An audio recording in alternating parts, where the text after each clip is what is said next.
Hello, I'm Liam Dan, New Zealand Herald Business Editor at Large, and welcome to Money Talks. This is a podcast about money, but we're not going to tell you how to get rich, and we're not going to try and pick the next interest rate move. In this series, I talk to interesting New Zealanders about how money has shaped their lives and what they've learned about it over the years. For today's podcast, I'm joined by award-winning singer-songwriter Georgia Lyons, who is up for 4 Aotearoa Music Awards this week and is about to perform at the Auckland Live Cabaret Festival. Kia ora, Georgia.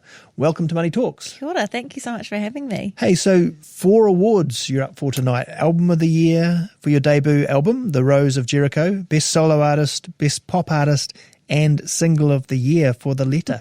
How are you feeling about that? Pretty crazy. I feel like as people list them off as well, I'm like, oh, that's right. This is a big deal. That's a handful of big acknowledgements. Yeah, it really is. I mean, but you have been through this before. You've won 2 before, is that right?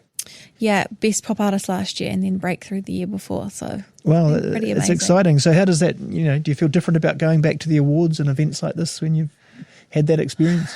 I don't know. There's always nerves and there's always excitement, and there's so much that happens around the day and the getting ready and just getting your hair and makeup done and all the lead up and the excitement around that and the terror of the red carpet. I mean, it's a big deal, but it's also a weird thing, isn't it, for artists to think about sort of competitive judging of what you do, because everyone's, I'm sure everyone you're up against, they're all different. And they're people that I love and admire. And, there's all these incredible albums that came out last year as well, alongside, obviously, mine. And I'm like, all of those nominations are people that I love and think that their album's amazing. And there's that kind of weird element where you're like, this isn't a competition, but then the awards kind of make it, I don't know how you... Yeah, it kind of is competitive. But when it comes to enjoying music, that's a sort of zero-sum game. You can just... Yeah, for sure. And I don't think anyone does it for, I feel like everyone always says that, but it's like no one creates art in the hope that they're going to win an award for a piece of art. Yeah. I guess you hope maybe one day you'll make a living from it, but for sure. We can talk about that. That's important. But look, you've just released your latest single, Wonderful Life, and this is the first single of a new EP. So this is like a new cycle of material coming out. Can you talk me through that process? Because it doesn't seem so long since your debut album, but I guess maybe in your mind, because the writing process, it maybe has been a while. How did you go about how do you go about tackling the writing process? Yeah, well, I released The Rose of Jericho in June last year, so coming up almost a year. And I started rewriting in terms of this new project in November last year. So it was like in between the release and kind of starting again, there wasn't much time. But I had finished that album so long ago, previous to it being out in the world. So I feel like there was this big chunk of time that I hadn't really written any music for a year and a half. And so by the time it came up to writing new music, there was on one hand this nervousness and this terror of what am I going to say? I've just done this whole album and, I poured myself into that, and have I got anything left to put into new music? And then on the other hand, I'm like, I'm so ready to write something new and to create a new project. I don't know what something to get into. Something to kind of dig my teeth into. Sure. And you're also about to, in a few weeks' time, perform at the Auckland Live Cabaret Festival. Can you tell me a bit about the Under the Stars with Friends? Yeah, I'm really, really excited about it. It's the last night of the Cabaret Festival, which is really, really exciting. We have created the show called Under the Stars with friends, with Louis Baker and Holly Smith and Nico Grace. So there's also members of the APO are joining us as well. So there's kind of these different chunks to the show. In the middle section, the curtain is going to come down and the audience will no longer be able to see, so it's in the dark. Wow. And the star sequence, in the Civic, how they've got the amazing star sequence. Yeah. So that will then, be the thing that everybody, I guess, is either looking at, or if you want to be able to see, you can kind of look up. And we will still be playing, there's kind of that middle section of the show where the audience can no longer see behind the curtain, but we will obviously see. And so I think that's going to be a really cool way to play a show and to kind of create an immersive experience for people. And I mean, shows, not that every show is the same because every show is so different, but in terms of, we've all been to shows where you turn up and they play the songs and then they have the encore and you kind of know what's going to happen. There's a format. And, for this one, we were like, how can we create something that's a little bit more different and special? Yeah. And either side of that, I mean, it's the cabaret bit. Does that mean it'll be quite glam? I think there'll be a glam element for sure. I mean, even being just in the Civic, like there's that elevated, you feel slightly like special sophisticated, theatre. very special theatre. I mean, it's a beautiful space, such a beautiful space. And any kind of theatre, like I feel like a seated show is so different to, playing at the Power Station. Yeah, You've got the atmosphere feels very different to a seated theatre show. So, yeah, it'll be beautiful, be magical.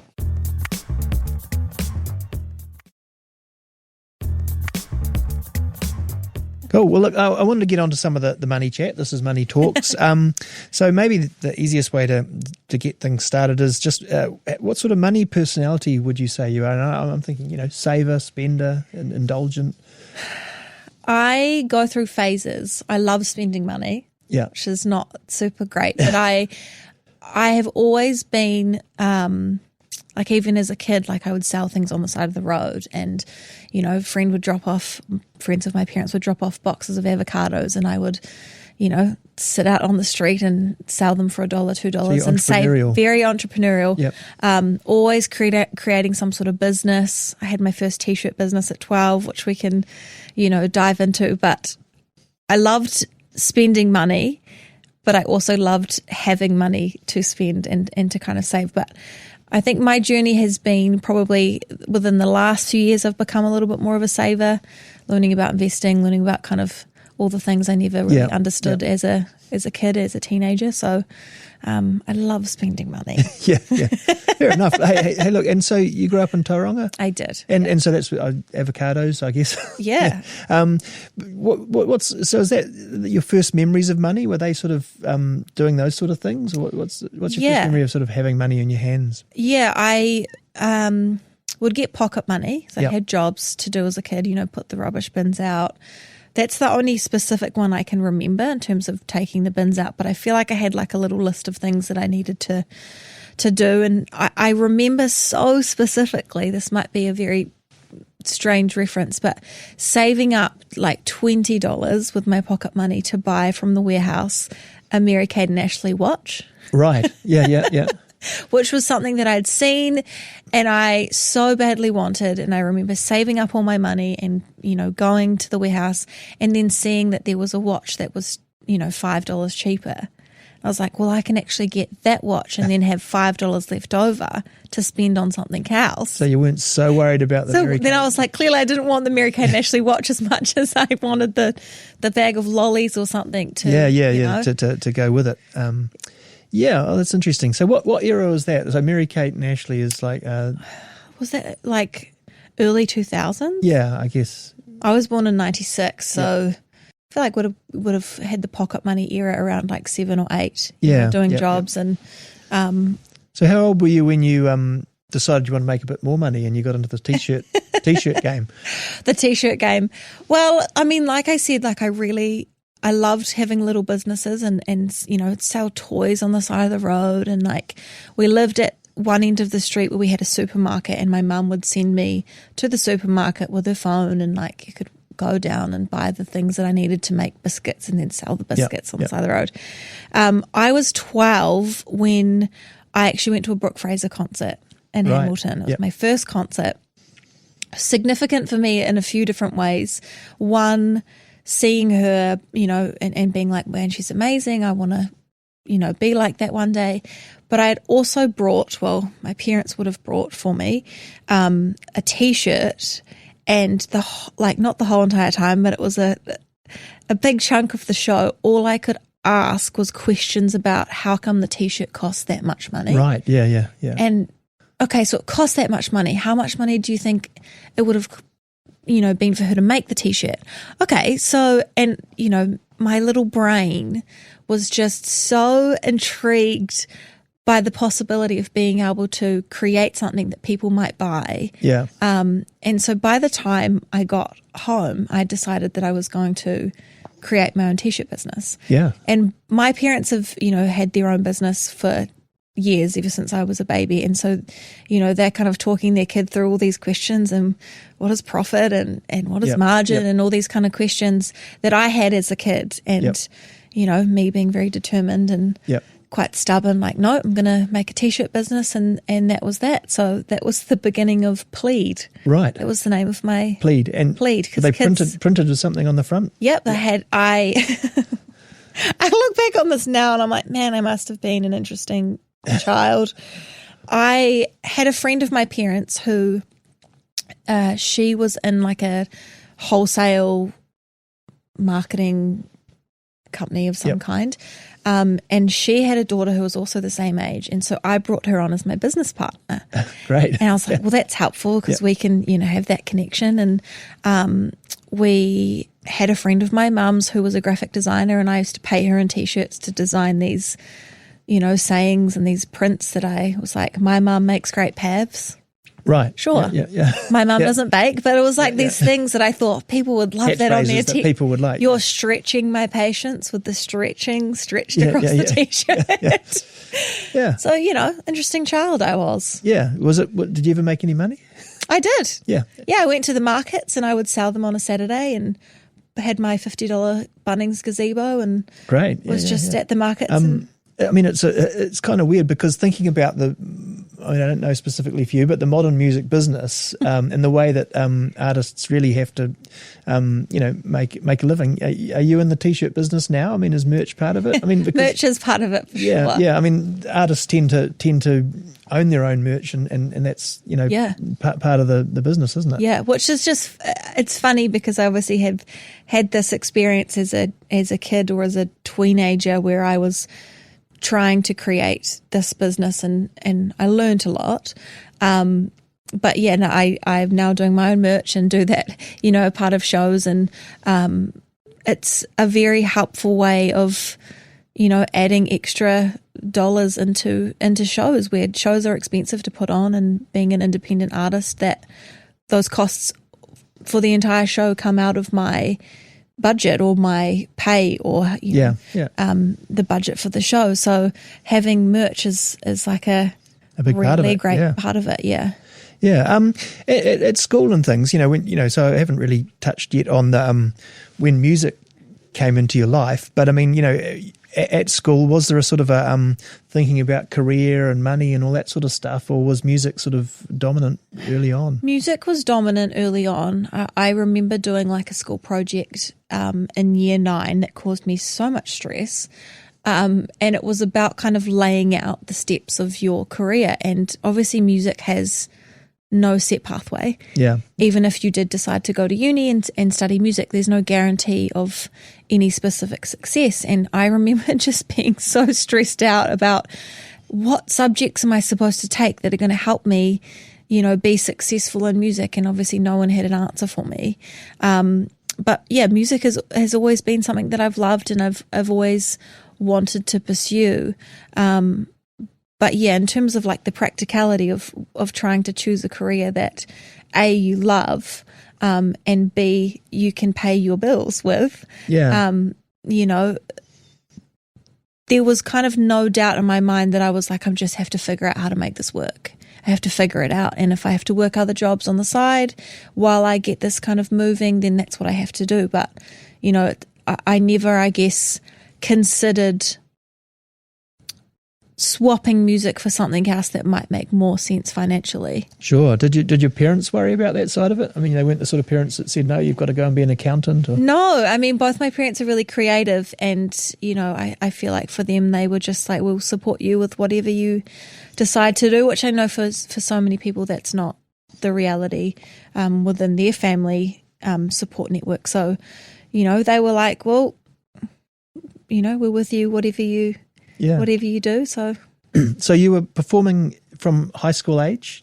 So tell me just quickly how you sort of, how it all started really in getting into the public eye. Yeah. So I picked up, I guess, the guitar and and the piano in that high school age and stage, and was writing and performing and playing at like a restaurant down the mount, and just basically trying to figure out what I was doing with music and what I loved, and what that might look like for me leaving school. And I entered into Smoke Free Rock West, year 9 to 13, and the first few years didn't really get anywhere, just did the heats, and now like you didn't get through. And then as time kind of went on, I ended up in my final year of high school making it through to the finals and winning the national final for solo duo. And I think for me, being in high school and winning that, I felt like I was like, oh, maybe I can give this a go. Maybe some validation, some validation there that I've got something there, and it's not just my parents saying that I'm doing awesome, and the people in my immediate circle. So, RockQuest was definitely that affirmation. I think for me, it didn't solve anything. It wasn't like, well, here's your pathway and here's $1 million to go and make it work. It was like, it was definitely more of the affirmation and the support and the tools, in a sense. And so, I left high school and I was like, right, here we go. What does this look like? I don't know. How do you do this? I have no idea. So there was quite a few years where I just was like, who do I talk to?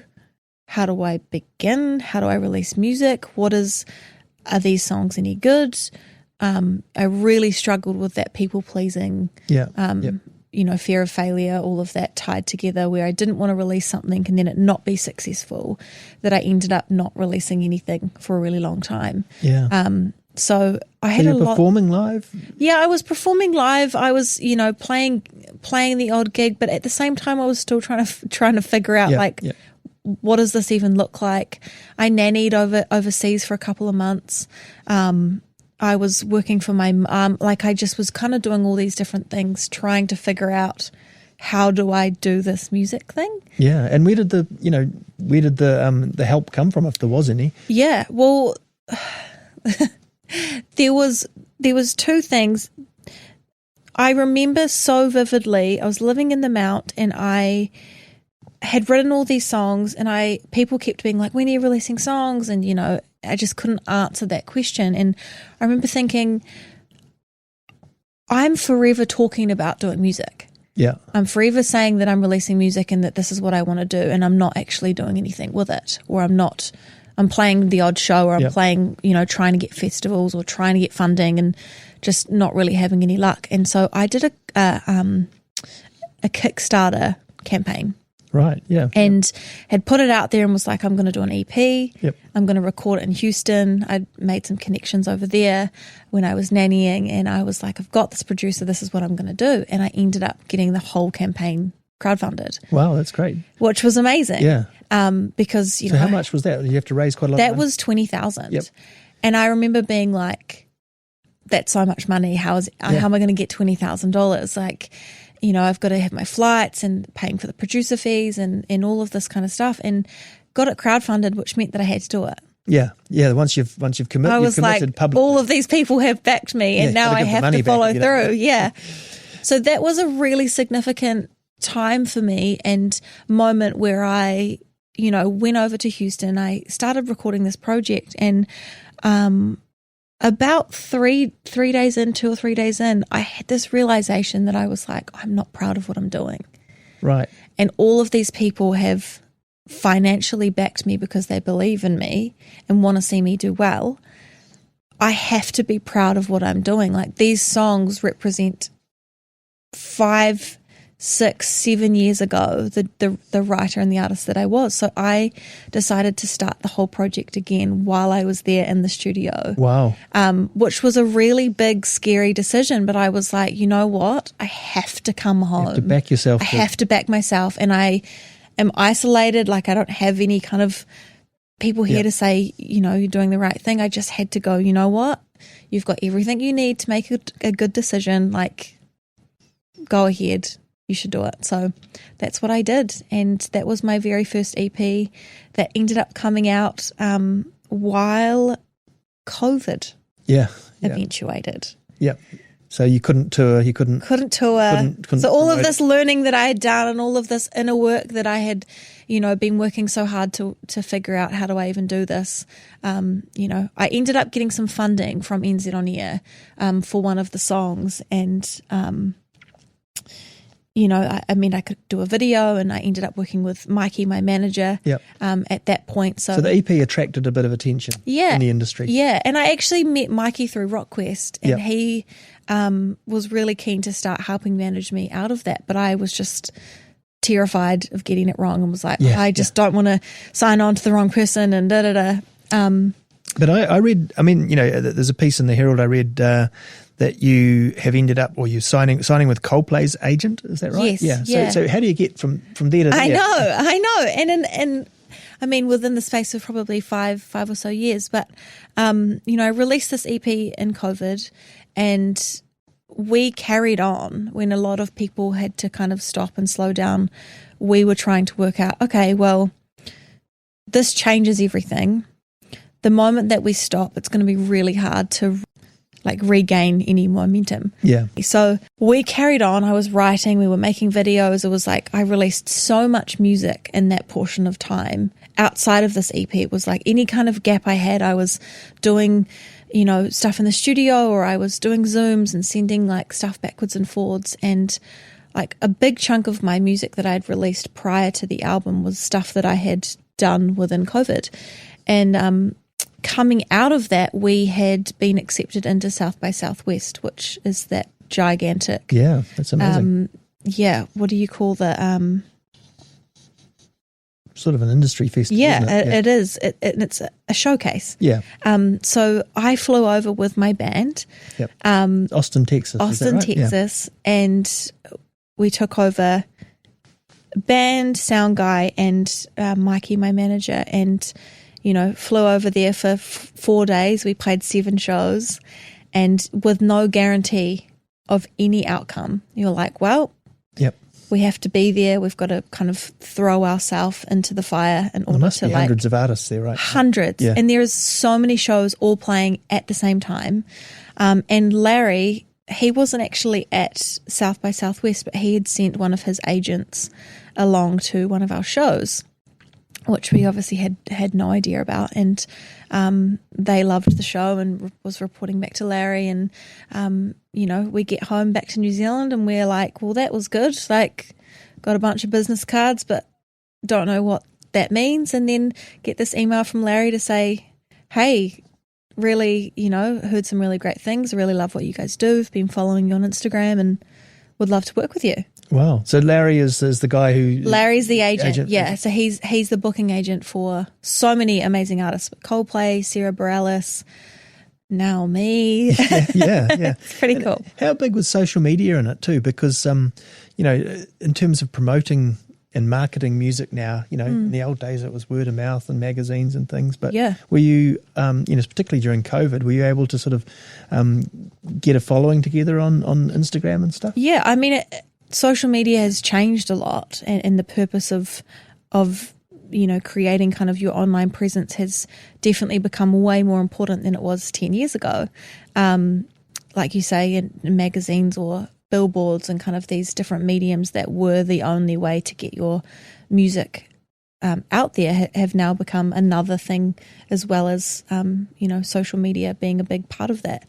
It was hard because I think everything changed with COVID. Everyone moved online. Everyone was doing online shows and Zooms, and it was no longer about being in the flesh with people, which when you're playing a show and you're in the room with someone, you can feel so much, and it's the atmosphere that people I find this anyway, I connect so much better to people in person than you do through a screen. Yeah, for sure. And so, trying to build an audience through a screen was really hard, and not being able to go out there and tour and play shows and do interviews in person. It was all online in this kind of strange digital digital world.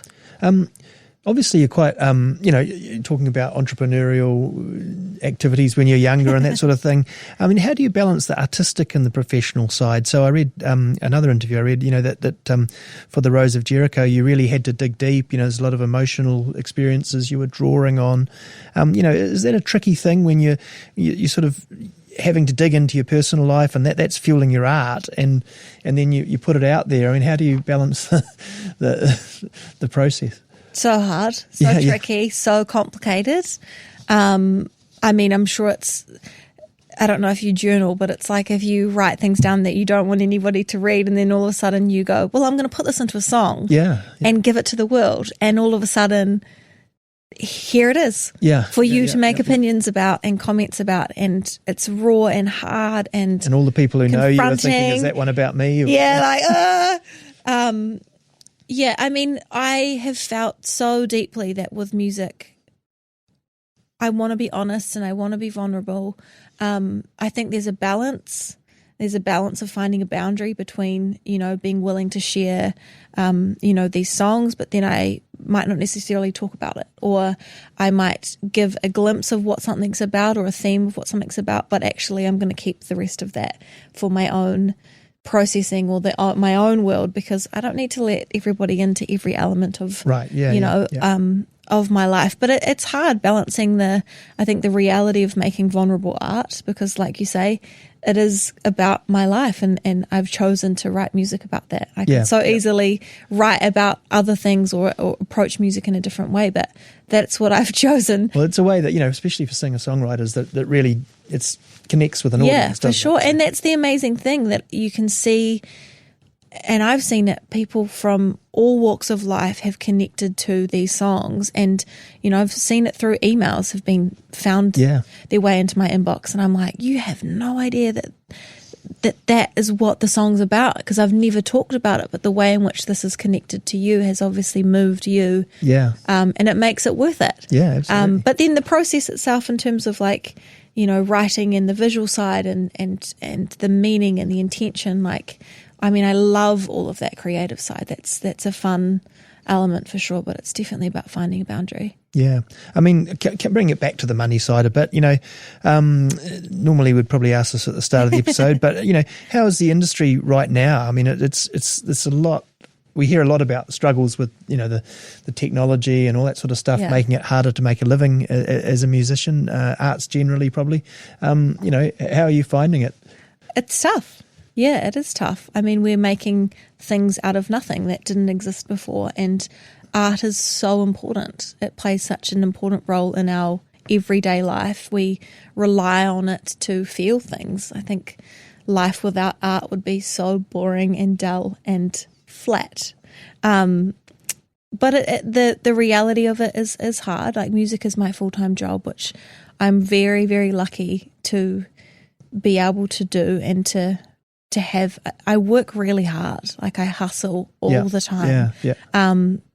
And, my team works really hard. So I have all of these people that are working hard for me, so that I can have income that comes off my art and off the shows and off, the songs that I release and off the merch that I make and, all of these different things. It is quite a holistic business now, isn't it? I mean, the days, because unfortunately for, whatever reason, Spotify or all the things before that, people have got out of the habit of paying for the songs unless you're doing vinyl.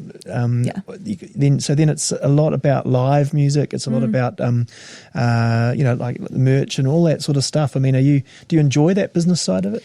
I do. I mean, I'm very business minded. I think there's an element to my business, if I can call myself my own business, because that's what it is. And you end up with these people, who are all, as you say, working together on it with you. So it's sort of like being a company. It is, and I guess the company of Georgia Lines, which is so strange that it's like myself and third person. That's how Mick Jagger thinks about the Stones. Yeah, and you have to think about it like that, because otherwise there's an element where I am a business, and how I run my company is a business, and you have to think like that, because otherwise things get quite muddy, and it's like, okay, what's going to be the way in which we're going to budget for the next season or the next project, or, we plan so much in advance.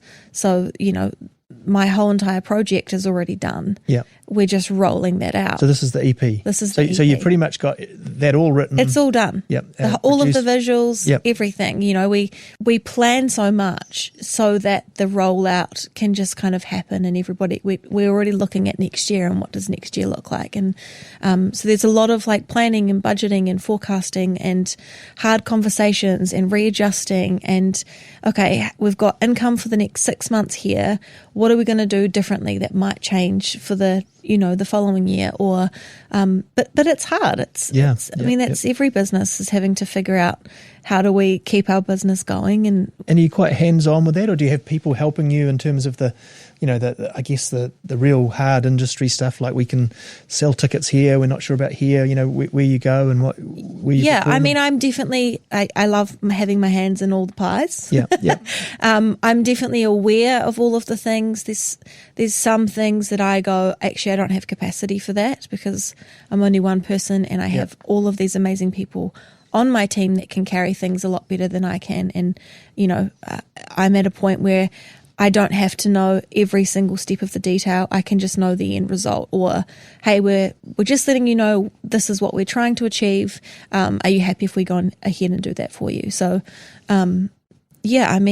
grateful to have people to help carry the load, because it's a lot to do by yourself, especially trying to build a business and trying to build a brand, and to have, my goal is to have a sustainable career. Yeah. And to not, Do you have any mentors on that sort of thing? Because, it's, famously musicians, it's sports stars too, I guess, but you can have this success at a young age, and sometimes it's fleeting, sometimes it isn't, but, how you handle it at that time is so crucial, isn't it? I've got a lot of support and a lot of, I call my parents every single day. Yeah. A lot of it's going, oh, I've got this thing, the accountant sent this through and I don't understand this, and or, oh, what am I doing? Am I doing the right thing here? And, hearing my parents say, we've been in that position, like, you're doing the right thing, you're okay, everybody struggles, provisional tax sucks, all of those things that are the reality of being a small business. Yeah, you got to pay you get all the money, and then you have to pay the tax after. Like, I'm rich, and then you're like, no, I'm not. Yeah. And you mentioned investing and things. Do you have a KiwiSaver when you're a musician? I do have a KiwiSaver. There was a few years where I was teaching, before I went full time with music, and so then I had money going into my KiwiSaver each week, and I was self-employed teaching, but I was putting that money in, and then I forgot to swap that over when I became full time, and within my business accounts I hadn't reset that up, and then I was like, man, I haven't seen any KiwiSaver money going for the last little while, and realised that I missed out on the government contribution, and I was like, no, I've forgotten to reset that up. Yeah, you got to make sure you do at least 500 or something. I know. So KiwiSaver, I've been learning heaps about investing. Yep. I don't have lots to invest, but I've found that so fascinating, just like learning little bits and pieces, reading books, absorbing podcasts, and, putting my money into Sharesies every week, good. And just, doing a little bit.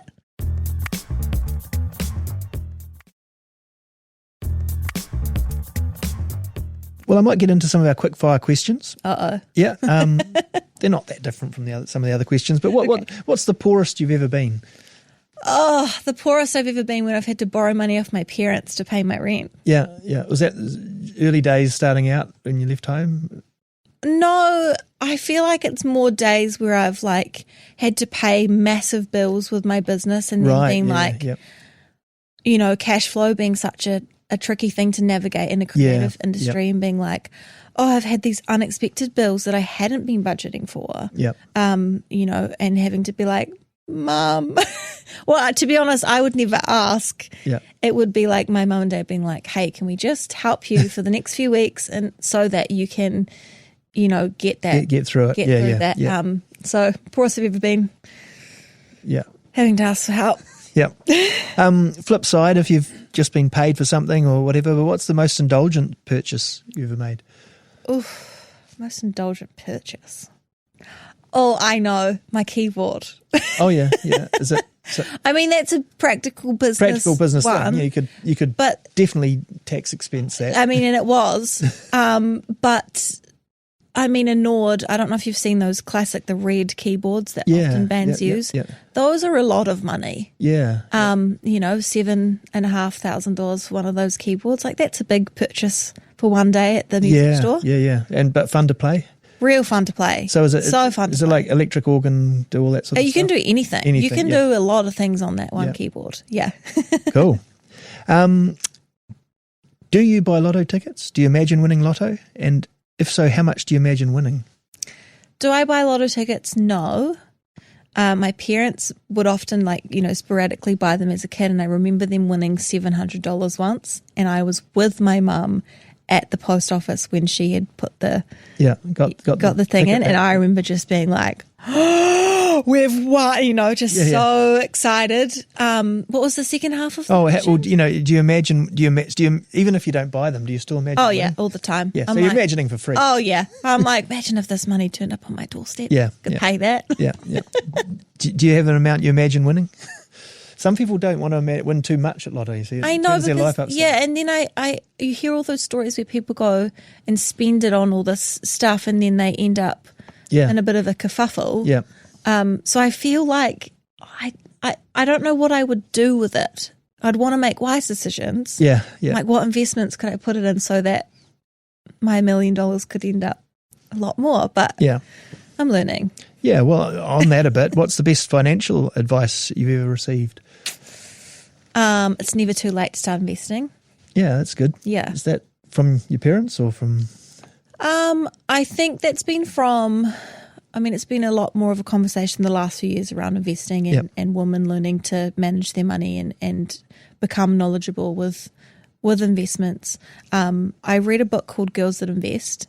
Right. And I remember reading so much of that and feeling empowered to make decisions with my money and knowing that, okay, you're not always going to be in this financial position. Yeah. You can manage your money in a way that, sets you up with an emergency fund. Yep. And, you can put $20 a week into investing, and even though it's only a little bit, like over a long period of time, it's going to make a big difference. You have some financial freedom. Yes. Yeah.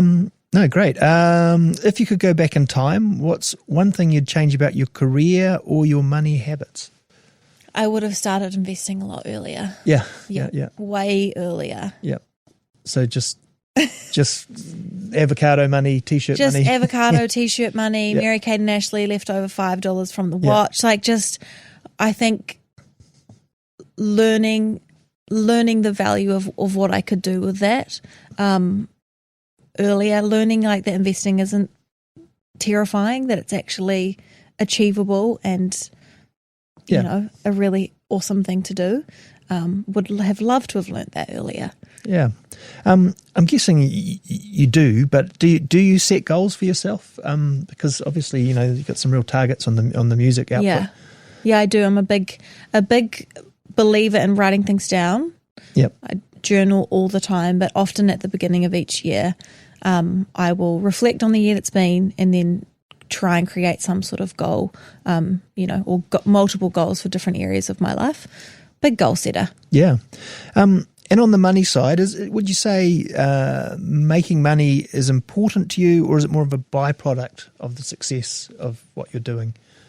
I think it's a byproduct. Yeah. I think I never want to sell myself in terms of, maybe not sell myself, that's not the right thing. Sell your soul. Sell your soul. The creation of my art is so important and how I go about that. And so that comes first. That comes first. Yeah. And then if I can make money off that, then that would be awesome. Yeah. Yeah. That makes sense. The last question is a bit of a big one, but it's kind of like if you were Prime Minister for a day, or we could put you in charge of the country for a day. Golly. What would you want to do? Maybe to try and better support the arts, or to solve equity, address economic inequality, all that sort of stuff. Yeah. you don't have to solve everything, but if you want to pick something. I mean, support for the arts would be amazing. I think there's a lot of people that are struggling financially, not just within the arts. I think just within our country, the cost of living, like butter was $11 at Pack and Save yesterday. Simple things like that, and fruit and veggies, and I don't know if there's one specific thing, but I think there's a lot of need out there, a lot of people that would love a hand and would love some really simple changes. But support for the arts would be incredible. Sure. But do you, I'm just thinking, have you ever had like the NZ on Air kind of money and all that sort of stuff? I mean, that's meant that I can do my job. Yeah. Like, so, so much of creating these musical projects or albums, like, not that you can rely on funding because there's no guarantee that you're going to get it. And there's a lot of artists that are trying to apply, and everybody's hoping to have that support, and not everybody's going to get that, unfortunately. But NZ On Air, that has allowed me to do so much of what I've been able to do. Like, without that, it would be a lot harder to release music and even get started. Yeah. Even in other, I've got a lot of other friends in different countries around the world, and they can't believe that we have that. Yeah. They're like, that would be amazing if we could have some sort of grant. Yeah, and we all celebrate the artists when you're out there on the world stage performing and producing, and hopefully good luck for the awards tonight, and also good luck for Under the Stars with Friends. Where would people get tickets for those? Yes. For that? Tickets still available. You can go onto Ticketmaster and you can find all of the tickets there. Bring all your friends, all your family, favourite barista, anyone. Fantastic. Cheers. Thanks, you. Georgia. Thank you for listening to this episode of Money Talks. If you want to get in touch, drop me a line at liam.dan@nzme.co.nz, and you can read more from me at nzherald.co.nz. Thanks to my producer, Ethan Sills, and sound engineer, Adam Pamana. Follow Money Talks on iHeartRadio or wherever you get your podcasts, with new episodes available every Thursday. And if you are new to the podcast, you can check out our back catalogue with over 60 guests from across our seasons.